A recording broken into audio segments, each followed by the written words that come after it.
E eu quero compartilhar com vocês sobre o Deus de amor. Fala comigo, eu tenho um Deus de amor. Nosso Deus não é um Deus de condenação, nosso Deus não é um Deus de punição, mas o nosso Deus é um Deus de amor. Eu não sei você, sabe, eu nasci na igreja, eu estou na igreja por 35 anos. Eu sei que vocês pensavam que eu tinha 28, tudo bem, mas eu tenho 35 anos e nos últimos 35 anos eu tenho estado na igreja e eu sou muito feliz por isso. Estou muito feliz por sempre viver a minha vida amando Jesus. Mas uma das coisas que eu mais quero é terminar bem.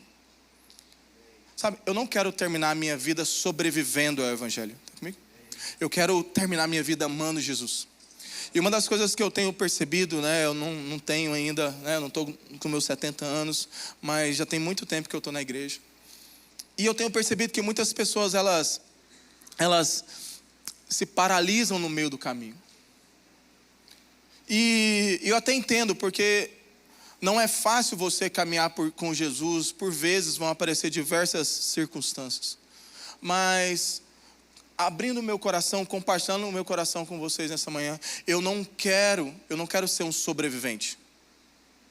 É como você tivesse numa bela viagem. Eu acredito que a vida com Jesus é uma bela viagem. Talvez você tenha medo do mar, mas imagina comigo que você está fazendo uma linda viagem num cruzeiro. E se você entrou num cruzeiro, você quer ir para o destino final, sim ou não? Obviamente. Mas imagina que nesse meio do caminho, você pega e você sofre ali o navio, E você agora pega ali o salva-vidas e fica ali por anos e anos e anos. E você passa a sua vida inteira ali sobrevivendo com tudo que você tem, até que no último dia da sua vida, você chega no destino final. Quantos gostariam dessa viagem? Cara, eu não gostaria dessa viagem. Eu não gostaria de ficar sobrevivendo a minha vida toda por falar, cara, eu fiquei no cruzeiro ali 7 dias, foi legal. Cara, eu sobrevivi por 30 anos no mar, eu consegui sobreviver, não sei como, mas eu consegui sobreviver 30 anos. E eu vejo que infelizmente muitos cristãos têm estado neste lugar. Eles conseguem vir na igreja, eles conseguem estar aqui no domingo, mas eles estão aqui, mas muitas vezes eles estão aqui sobrevivendo. Eles estão aqui, mas os seus olhos, não brilham mais. Eu vejo que uma das coisas que nos leva a perder esse brilho é a nossa falta de entendimento que Deus é um Deus de amor. O nosso Deus, ele não apenas planeja coisas legais a nosso respeito, mas Deus, ele nos deu todas as coisas. Jesus ele não simplesmente veio ao mundo. Muitas pessoas têm esse entendimento que Jesus vem ao mundo para nos livrar do inferno. Não, Jesus não vem ao mundo para te livrar do inferno. Jesus veio ao mundo para te restaurar de todas as coisas. Jesus vem novamente para te colocar numa posição justa e reta diante de Deus. Jesus ele não vem aqui na terra para fazer um remendo. Lembra que a palavra de Deus fala que quando nós entregamos a nossa vida para Jesus, eis que as coisas velhas se passaram e eis que tudo o que se fez novo. Jesus agora, até quando ele vem apresentar o reino de Deus, que é a sua primeira mensagem pública, ele diz o seguinte: arrependam-se, porque é chegado o reino de Deus. Jesus fala, olha, esqueça tudo agora que vocês já entenderam. A partir de hoje, eu estou trazendo algo superior. E a vontade de Deus, a vontade de Jesus, a vontade do Espírito Santo, é que nós recebamos aquilo que o Senhor fez por nós. E eu vejo que muitas vezes eu tenho certeza que o Senhor já nos entregou aquilo que nós necessitamos, mas nós não tomamos posse. E como eu já falei nessa manhã, eu não quero ser um sobrevivente, eu quero terminar a minha vida amando Jesus. Eu quero terminar a minha vida queimando por Jesus. E eu vejo que uma das maiores dificuldades que nós temos é porque nós não entendemos que nós temos um Deus que nos ama. E nessa manhã eu tenho 3 pontos como de praxe. O meu primeiro ponto, diga comigo: o Deus de amor deseja que eu não me compare. Uma das coisas que eu percebo, que no decorrer da nossa caminhada com Deus, nós perdemos o nosso amor, nós começamos a desanimar, é porque nós comparamos muito. E quando nós comparamos, nós rejeitamos aquilo que o próprio Deus depositou em nós. Eu e você, talvez você não goste, né, da forma do teu rostinho, da tua altura, do dom que Ele depositou, mas tudo isso Deus foi planejamento dEle. Se eu nasci dessa forma, se você nasceu dessa forma, eu acredito que era para ser o melhor para mim e o melhor para você. Quando eu começo a me comparar, eu rejeito o que o Deus de amor planejou sobre mim, planejou sobre você. Tudo que Deus faz é perfeito. Tudo que Deus faz é bom. Uma das coisas, eu sempre gosto de recitar isso, uma das coisas que mais tem mudado a minha vida, no longo da minha caminhada, é entender que Deus é bom. Eu não me canso de dizer isso, cara. Enquanto você não entender que Deus é bom, a sua vida, ela não vai prosperar. Porque você vai viver lutando contra a vontade de Deus. Você luta contra a vontade de Deus e não tem como lutar contra Deus e vencê-lo, porque Ele é soberano. É impossível lutar contra Deus. Nossa, eu não gosto de ser assim, sabe? Podia ter tanto isso, tanto aquilo. Mas muitas vezes nós começamos a ter esses tipos de questionamento porque nós estamos agindo debaixo de comparação. E para que eu possa embasar isso, eu quero ler com vocês 1 Samuel capítulo 8, versículo 5. 1 Samuel capítulo 8, versículo 5. E antes disso, se você quiser abrir em 1 Samuel capítulo 8, versículo 5, eu quero ler Deuteronômio 4, versículo 6 a 8. Deuteronômio capítulo 4, versículo 6 a 8. A palavra do Senhor diz assim para o povo de Israel: guardem-nos e pratiquem-nos, pois assim os outros povos verão em vocês sabedoria e discernimento. Quando eles ouvirem falar de todos esses decretos, eles dirão: de fato, essa nação é um povo sábio e inteligente. Pois que grande nação tem um Deus tão próximo como o Senhor nosso Deus, sempre que o invocamos. E que grande nação tem decretos e preceitos tão justos como esta lei que estou apresentando a vocês hoje. Olha o plano de Deus sobre a nação de Israel. O plano de Deus sobre a nação de Israel era que o povo de Israel fosse um farol para todas as outras nações. A vontade de Deus é que quando todas as outras nações olhassem para Israel, eles poderiam dizer: cara, que outra nação tem um Deus tão próximo como a nação de Israel? Que outra nação é tão sábia e inteligente como a nação de Israel? Então, o plano de Deus era qual? Era que a nação de Israel fosse um exemplo para os outros.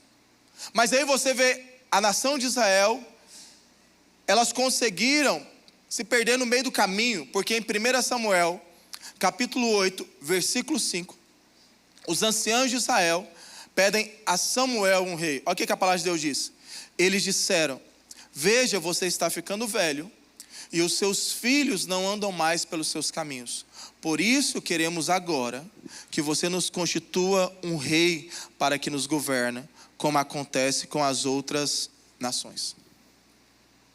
Olha que loucura, quando você começa a comparar, você perde o teu propósito de vida, você perde aquilo que o Senhor tinha planejado para a sua vida.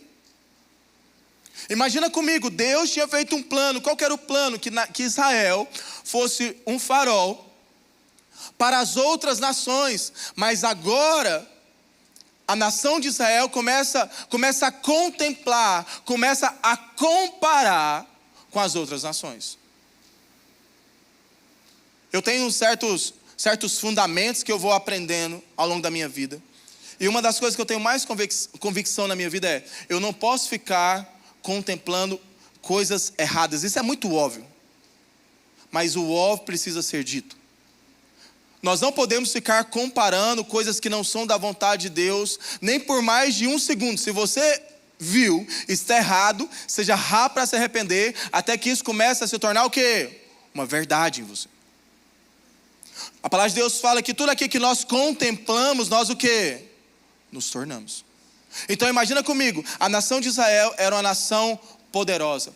Deus tinha feito diversos milagres. Que nação já tinha visto um mar se abrir? Que nação já tinha visto, né, alimento, né, um maná vindo dos céus? Nenhuma outra nação tinha visto isso. As intervenções sobrenaturais de Deus, como Deus tira de forma poderosa a nação de Israel do meio do Egito. Nenhuma outra nação tinha visto isso.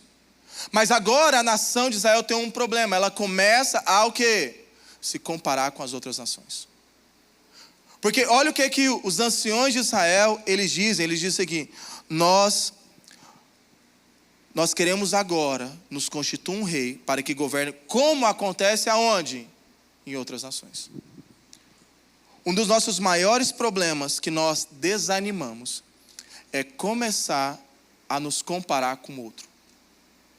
Eu acredito que Deus sempre está agindo na minha vida. Eu acredito que Deus sempre está agindo na tua vida.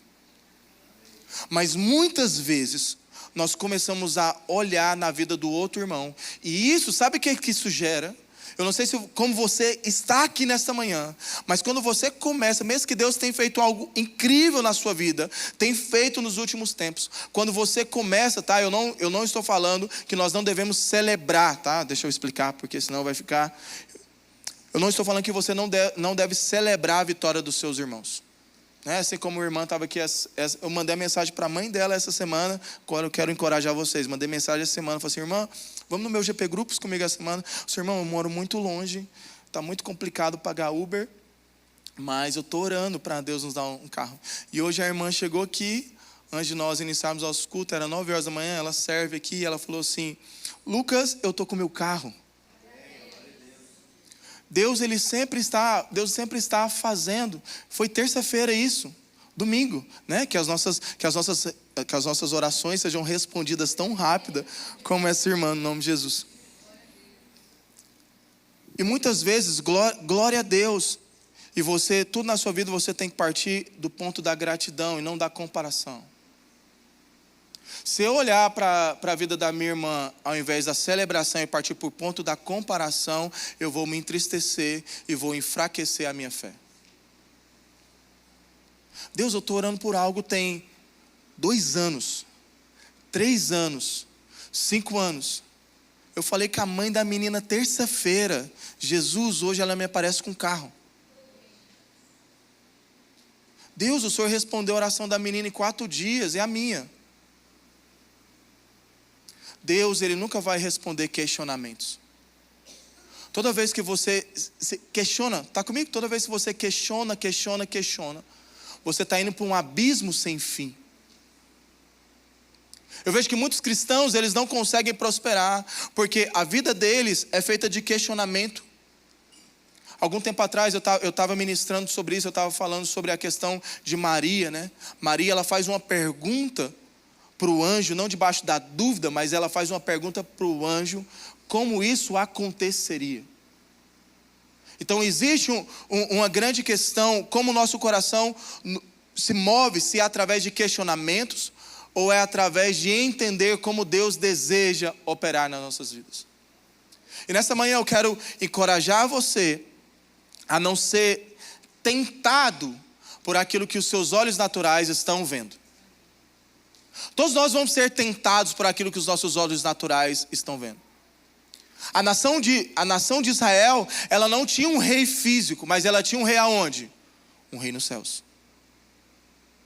Talvez hoje você está vendo Deus operar alguns milagres na vida do seu irmão, e você está pensando que Deus, né, abandonou você, que Deus não te vê, pelo simples fato que você não está vendo algo físico. Mas nós não nos movemos por aquilo que nós enxergamos de forma natural. A palavra de Deus fala que o justo, ele vive por aquilo que ele está vendo. Não, o justo vive o quê? Pela fé. E a nação de Israel, ela foi tentada, porque se ela parasse, analisasse, como eu já falei nessa manhã, contemplasse. Querido, contemplar é muito importante. Aquilo que você contempla, você se torna.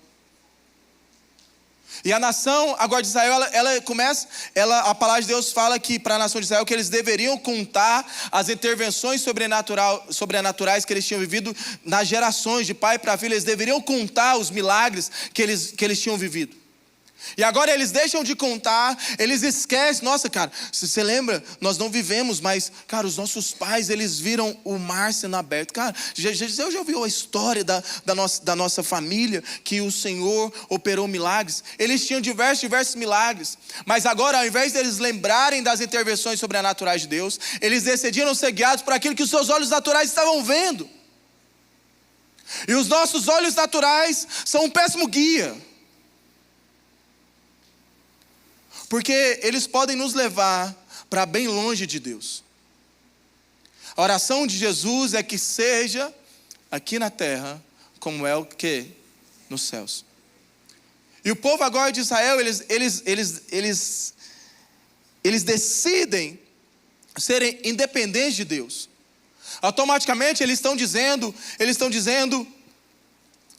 para Samuel, nós queremos um governo terreno, nós não queremos um governo mais espiritual. Eu acho muito interessante que nesse mesmo capítulo, lá em 1 Samuel 8, se eu não estou enganado, no versículo 11 ao 18, Deus fala para Samuel fica muito triste, porque Samuel sabia que quem era para ser o rei de Israel era o próprio Deus. Samuel fica muito triste, vai conversar com Deus. E Deus responde a Samuel, eles não rejeitaram você, eles rejeitaram a mim. E é tão interessante que Deus fala para Samuel, fala para o povo de Israel, eles não estão querendo um Deus? Amém, eu vou dar um rei para eles. Mas diga para eles que esse rei, por 4 vezes, Deus fala para Samuel que esse rei iria tomar algo deles. Tomar seus filhos, tomar seus bens, e etc. Depois, se você quiser ver, está lá em 1 Samuel 8. É tão interessante que quando nós decidimos caminhar pelos nossos olhos naturais, nós pensamos que nós estamos ganhando, mas na verdade nós estamos o quê? Perdendo. Todas as vezes que você decidir caminhar por aquilo que os seus olhos naturais estão vendo, todas as vezes que nós decidimos caminhar por aquilo que os nossos olhos naturais estão nos guiando, nós nunca iremos ganhar, nós sempre iremos perder. E eu quero encorajar você nessa manhã a depender daquilo que o Senhor está dizendo a você. Estava preparando a mensagem, na sexta-feira à noite Deus falou comigo, Lucas, viver, cadê? Sumiu? Viver o que Deus tem para você vai exigir fé. Eu pensei que tinha sumido a minha anotação.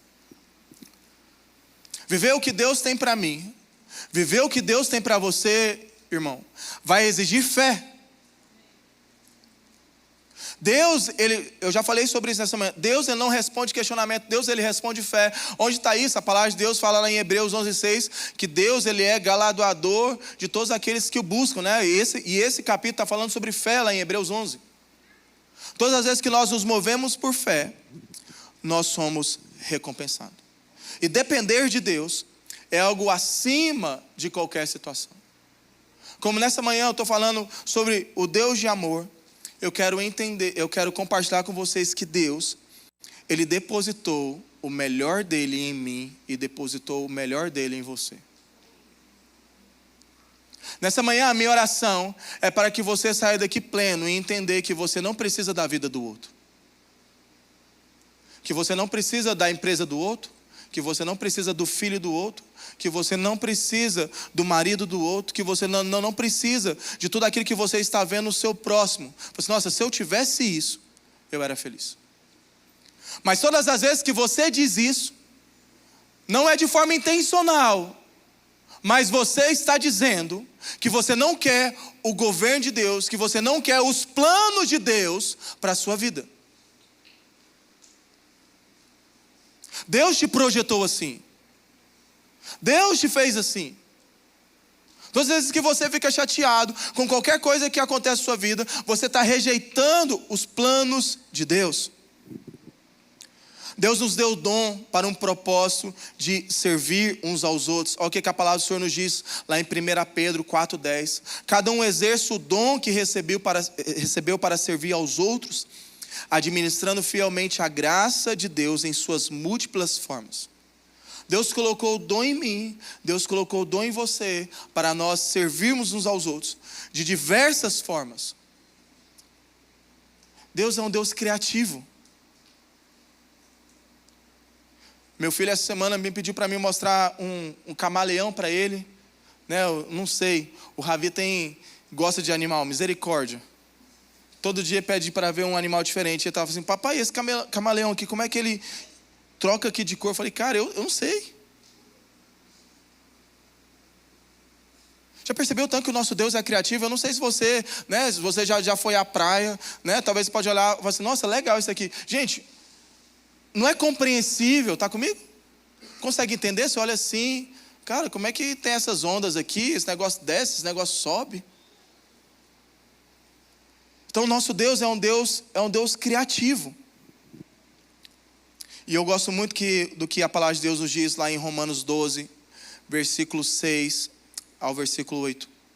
Temos, porém, diferentes dons segundo a graça que nos foi dada. Se é profecia, seja segundo a proporção da fé. Se é ministério, dedique-nos aos ministérios. O que ensina, dedique-se ao ensino. O que exorta, faça-o com dedicação. O que contribui, com generosidade. O que preside, com zelo, que exerça misericórdia, com alegria. Sabe, eu já falei sobre isso, mas a pior resposta que nós podemos dar àquilo que Deus depositou em nós é nos comparando. Olha o que a palavra do Senhor está nos dizendo lá em Romanos 12, 6, 8. Que existem diversos dons, que foi o Deus que nos deu. A palavra de Deus fala segundo a graça. A graça não é o que nós merecemos, o Senhor nos deu. Muitas vezes você tem uma graça de encorajar, e a palavra de Deus está falando, se você tem um dom de encorajar, que encoraja.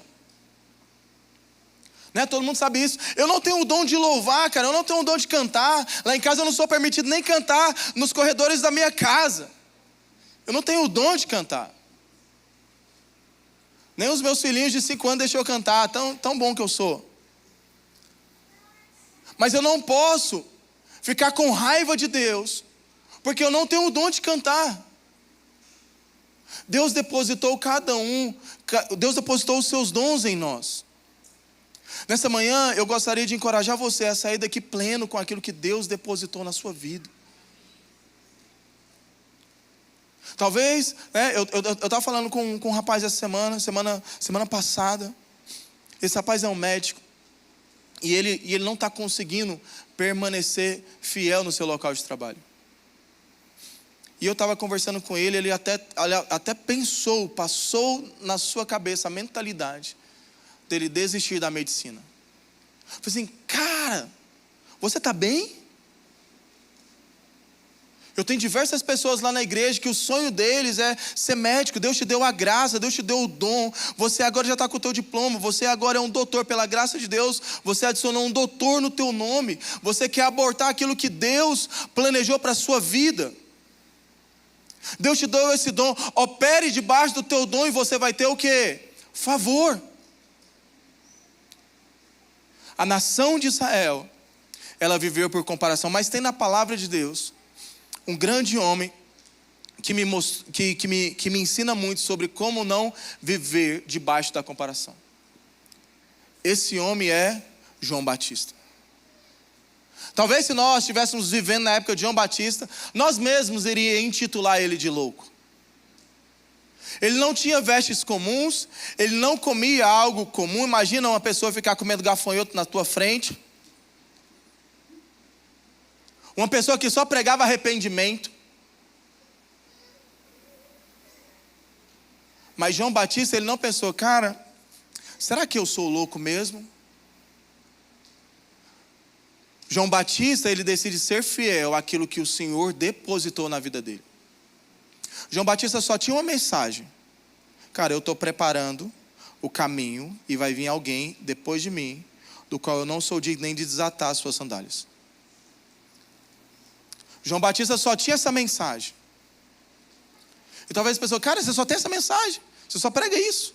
Você não tem um repertório aí diferenciado, não? Você não tem outros versículos aí na manga, não? João Batista só tinha essa mensagem. Cara, eu estou vindo. Se prepare, depois de mim vai vir o Salvador. O Salvador está vindo. O reino dele está vindo. E João Batista, ele não preocupava com as outras pessoas, porque ele estava operando debaixo do dom dele. O dom dele era anunciar a chegada de Jesus. E quando você opera debaixo do teu dom, debaixo do teu chamado, você tem um favor. Eu estava meditando sobre isso. O que João Batista recebe? Cara, João Batista batiza Jesus. Cara, você já imaginou? Um ser humano batizou Jesus. Uma pessoa que não tinha pecado. Imagina a honra de João Batista ter o privilégio de batizar o nosso Senhor. Mas ele opera debaixo do favor de Deus. Qual é o favor de Deus? O teu dom. Sabe, assim como o apóstolo Paulo fala para Timóteo, não menospreze o dom que há sobre você, o qual foi concedido através das imposição de mãos. Todos nós temos dons. Todos nós temos dons. Aqui nessa manhã não são algumas pessoas, todos nós temos dons. O que eu quero encorajar você nessa manhã é para que você entenda que Deus depositou algo sobre a sua vida. E a minha oração é que você seja fiel com aquilo que Deus depositou sobre a sua vida. Amém? Segundo ponto nessa manhã que eu quero compartilhar com você é: o Deus de amor, fala comigo, o Deus de amor deseja que cresçamos em amor. Desculpa a redundância, mas é isso mesmo. 1 Tessalonicenses 3:12. 1 Tessalonicenses 3:12 diz o seguinte: e o Senhor faça com que cresça e aumente o amor de um para com os outros e para com todos, como também o nosso amor por vocês. Olha o que o apóstolo Paulo está dizendo para a igreja de Tessalônica. E o Senhor faça com que cresça e aumente o amor de um para com os outros. Sabe, tudo no reino de Deus é expansivo. Tudo no reino de Deus cresce, inclusive o amor. Tudo cresce no reino de Deus, tudo cresce. Eu costumo falar isso: se nós não estamos crescendo, nós estamos fora da vontade de Deus. Filipenses 1:6, eu sempre falo que eu sempre encontro em algum momento na minha ministração uma parte adicionar a Filipenses 1:6 na minha ministração. Porque eu amo esse versículo. A palavra de Deus fala que o Deus que começou a boa obra em vocês é fiel para completá-la, é fiel para adicionar, é fiel para crescer. Deus, ele quer sempre fazer algo crescer na sua vida. Então, inclusive, o Deus de amor deseja que nós cresçamos em amor. E a palavra do Senhor nos diz que nós precisamos crescer e aumentar o nosso amor um pelos outros. O amor, ele é intencional. O amor, ele sempre vai exigir atitudes. O amor, ele exige atitudes. A palavra de Deus fala que Deus amou. Como que eu sei que Deus me amou? O que a palavra de Deus fala? Que Deus me amou o quê? De tal forma que fez o quê? Que deu Jesus. O amor de Deus, ele está explícito para a minha vida. Lucas, como você sabe que Deus te ama? Porque Ele entregou o seu próprio Filho para que hoje, nessa manhã, nós já estivéssemos aqui louvando e exaltando o nome dEle. E a oração é fundamental para nós crescermos em amor. E uma das coisas que eu tenho mais meditado é: por que as pessoas não são capazes de amar umas às outras? Simplesmente porque tem muitas pessoas que ainda não receberam o amor de Deus. Elas não se sentem amadas. Elas são amarguradas. Eu gosto de dizer isso, em Hebreus vai nos dizer sobre isso, que é possível nós nos excluirmos, nós mesmos nos excluirmos da graça de Deus. A palavra de Deus fala lá em Hebreus: olha, não deixe que nenhuma raiz de amargura brote no coração de vocês, para que vocês não se excluam da graça de Deus. É possível nós nos excluirmos da graça de Deus quando nós decidimos nos esvaziarmos do amor de Deus, e agora nós deixarmos a amargura ditar a nossa vida. Eu vejo, cara, quantos cristãos hoje, infelizmente, eles estão amargurados. Nós não podemos ficar amargurados, porque nós temos um Deus que nos ama, um Deus que, como eu falei no tópico anterior, um Deus que já depositou todas as coisas em nossas vidas. Já depositou todos os dons, já depositou tudo que nós temos. Em Efésios 4, 15 e 16 diz: em vez disso, falando a verdade em amor, cresceremos em todo aspecto em direção àquele que é o cabeça, o Messias. Sobre seu controle, o corpo todo é ajustado e mantido junto pelo suporte de todas as juntas, cada parte trabalhando para cumprir sua função. Esta é a forma pelo qual cresce e edifica a si mesmo em amor. Olha que interessante esses dois versículos. A palavra de Deus começa iniciando falando a verdade em amor, e ela termina esse assunto dizendo que o corpo de Cristo, ele edifica a si mesmo como? Em amor. A palavra de Deus diz assim, falando a verdade em amor. Você conhece alguém, né? Não precisa apontar para a pessoa do seu lado. Você conhece alguém e fala assim, mano, essa pessoa precisa ouvir a verdade. A todo custo, a todo preço, essa pessoa precisa ouvir a verdade. Cara, eu gosto de falar a verdade. Eu falo a verdade na cara. Essa pessoa tem que saber, é a verdade mesmo. Não é a verdade que liberta, então eu vou falar. Mas o que a palavra de Deus está nos encorajando? Em vez disso, falando a verdade de que forma? A qualquer preço? A qualquer custo? Cara, muitas vezes nós não vemos ninguém sendo transformados, porque nós queremos anunciar Jesus a qualquer custo. Nós queremos enfiar Jesus, né, como diz ali o nosso ditado, o quê? Goela abaixo. Não adianta você anunciar Jesus se não for debaixo da atmosfera do amor, se não for debaixo da influência de Deus, as pessoas não vão entender.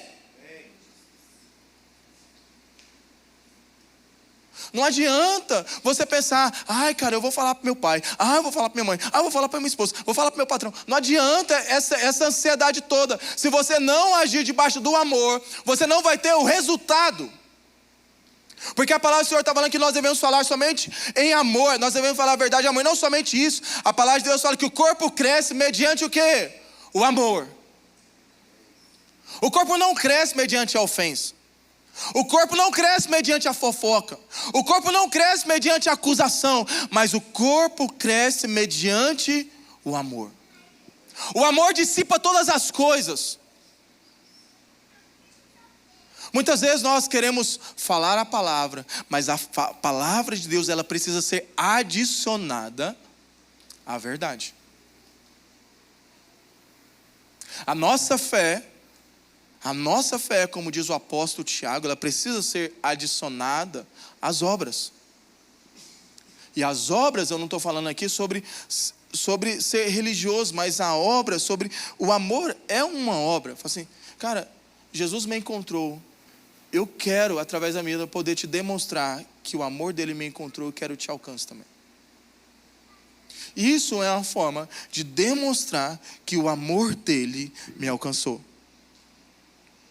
E quando nós amamos, nós fazemos de tudo, nós intercedemos. O amor não mede preços. O amor não faz cálculos. O amor não faz contas.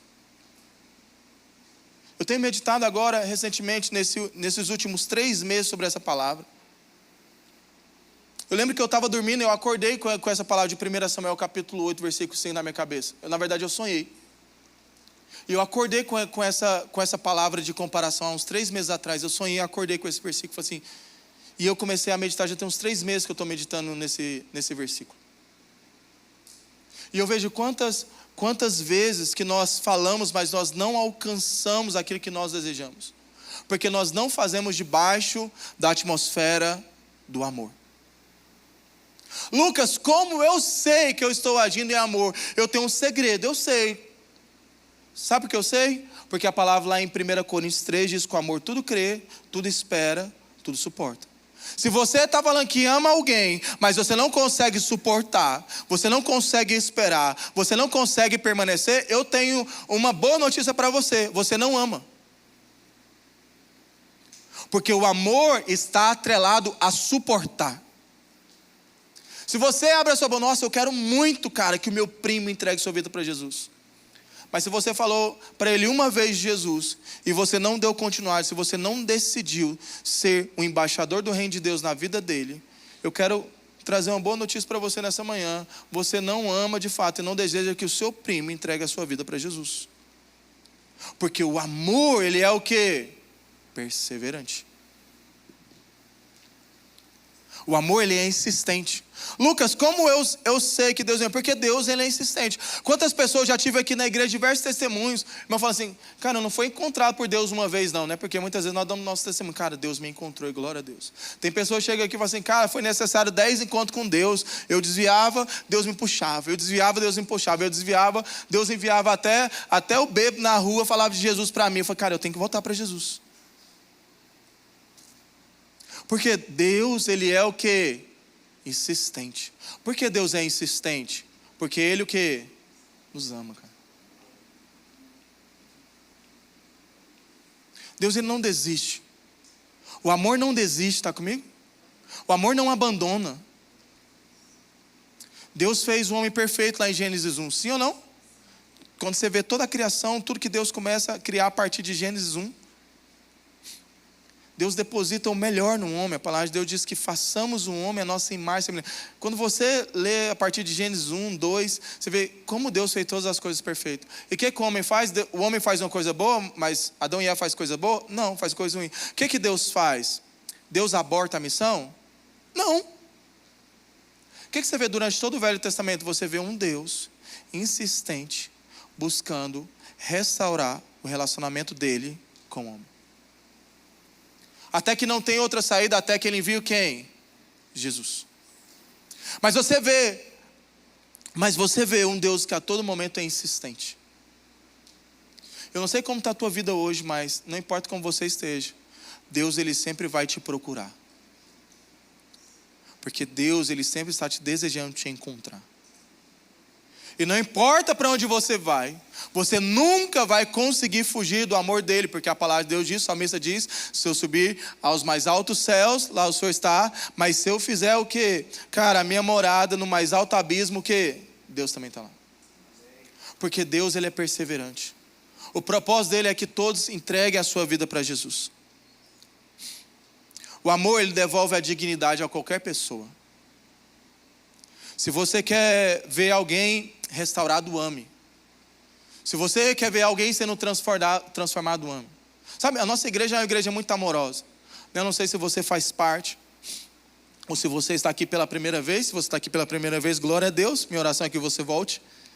Mas nossa igreja é uma igreja muito amorosa. Nós gostamos de abraçar. Nós gostamos de realmente ser família. Eu percebo que muitas pessoas, elas não conseguem, mesmo sendo cristãs, elas não conseguem abraçar. Está comigo?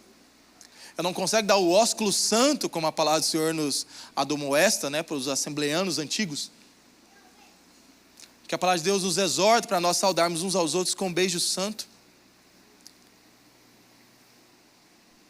O amor, ele dissipa todas as coisas.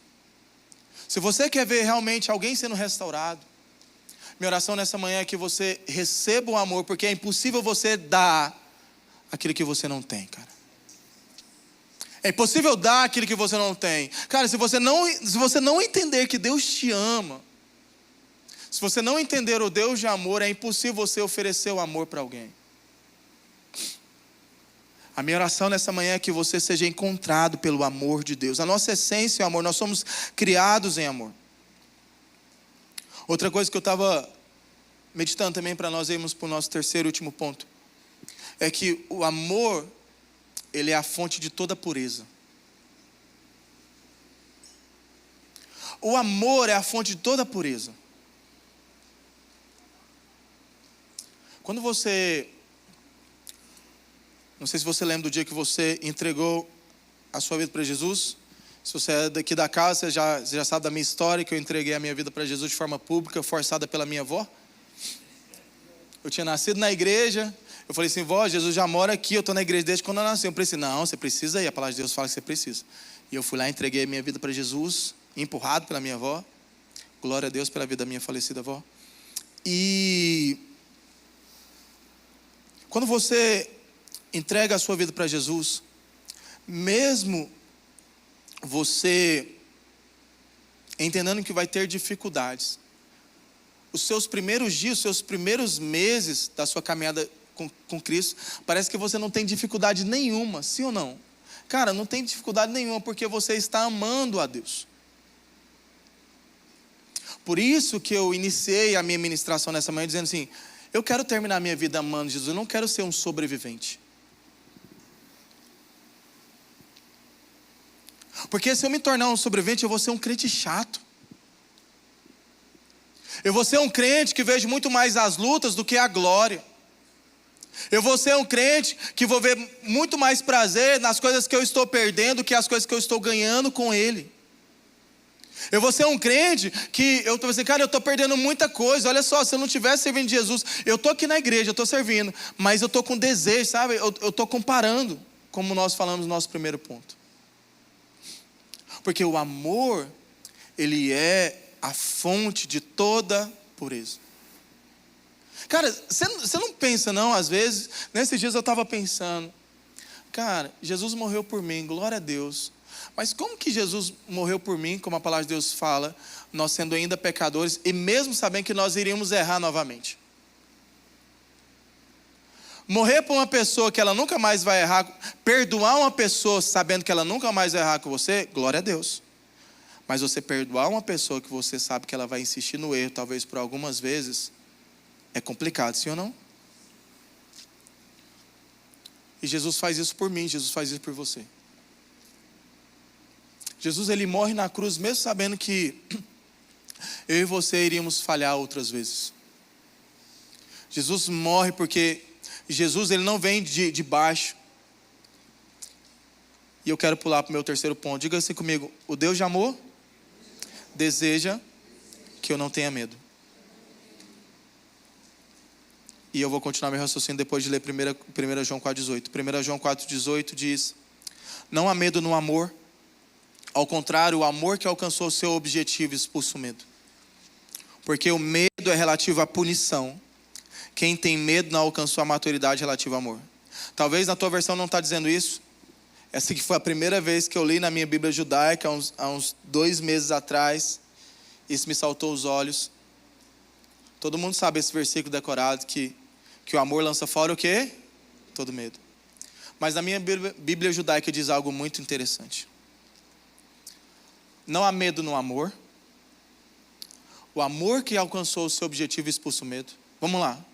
O verdadeiro objetivo do amor é o quê? Expulsar o medo. Porque o medo, sabe o que é o medo? A palavra de Deus fala que o medo é relativo ao quê? À punição. E quem tem medo, olha que loucura, quem tem medo não alcançou a maturidade relativa ao amor. O medo nos paralisa, o medo nos bloqueia, o medo nos impede. Por isso que eu ia continuar agora meu raciocínio. Quando Jesus vem à terra, ele vem debaixo da atmosfera do amor. O medo não é punitivo, o amor ele não é punitivo. O amor ele é redentivo. Porque a palavra de Deus está falando que o medo é relativo à punição. Deus não está procurando meio de nos punir, está comigo? Deus não está procurando meio de nos amaldiçoar. Deus não está procurando um erro meu, um erro teu, para nos vingar. Deus ele é perfeito. Deus ele planejou todas as coisas. Essa semana uma pessoa mandou uma mensagem. Essa pessoa teve uma falha num passado recente. E nós temos acompanhado essa pessoa. Essa semana essa pessoa mandou uma mensagem. E ela disse para mim assim: irmão, ora por mim, eu não estou bem. Eu preciso muito, muito de Jesus, sabe? E eu respondi, olha, Deus já te perdoou. Nós já te perdoamos. E está tudo certo. E está tudo certo. Porque o amor não é o quê? Punitivo. O amor não pune. Sabe quem pune? O diabo. Mas o amor, ele não é punitivo. Deus não está procurando uma situação para nos punir.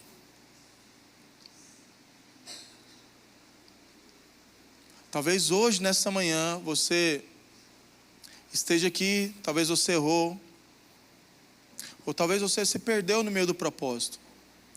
Ou talvez, como eu iniciei, você já não vê tanta alegria na sua caminhada com Deus. Mas a minha oração nessa manhã é para que o Senhor restaure o seu amor por Ele. Que você entenda que Deus te ama da forma como você é. Lucas, por que Deus me ama da forma como é? Porque foi Ele que te fez assim. Deus, Ele te fez dessa forma. Você não é um erro. Todos nós somos reis e rainhas. Vocês sabem disso. Quem é da nossa casa sabe. Em Apocalipse 1:6, o Senhor nos fez reis e sacerdotes para todo sempre.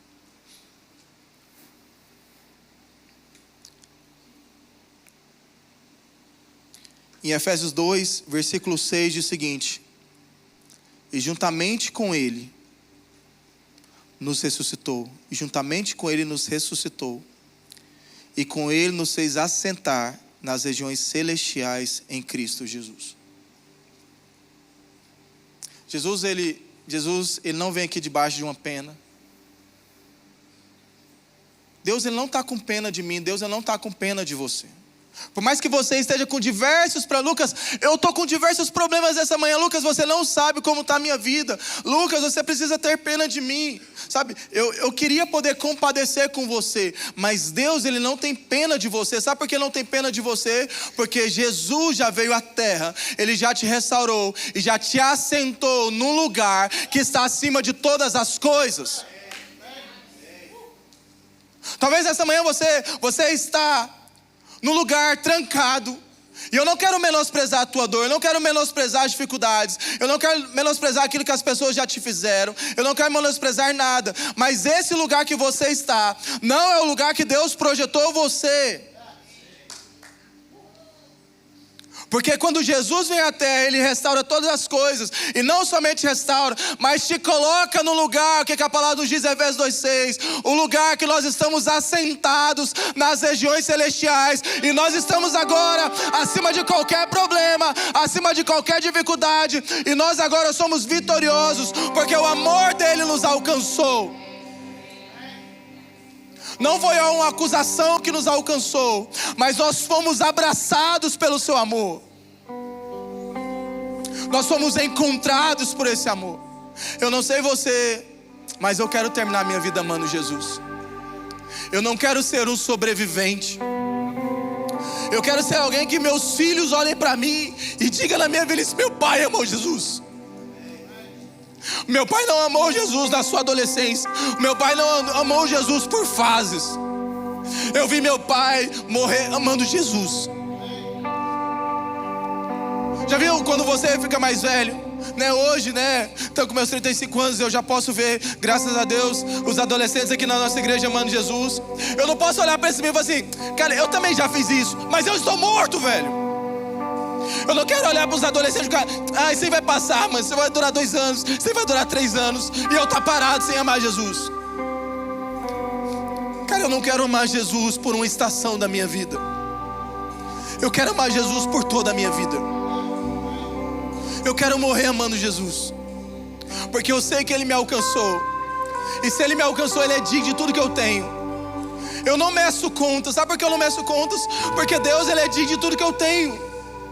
Ele me deu o seu melhor. Se Ele me deu o seu melhor, eu vou entregar o meu melhor. Eu vou entregar meu melhor louvor. Eu vou entregar minha melhor adoração. Eu vou glorificar o nome dEle. Eu vou ser embaixador do reino dEle aqui na terra. Eu vou desfazer as obras das trevas, porque foi para isso que o Filho do Homem veio, para desfazer as obras das trevas. Onde eu estiver, onde você estiver, nós vamos desfazer as obras das trevas, porque o Senhor nos comissionou para isso.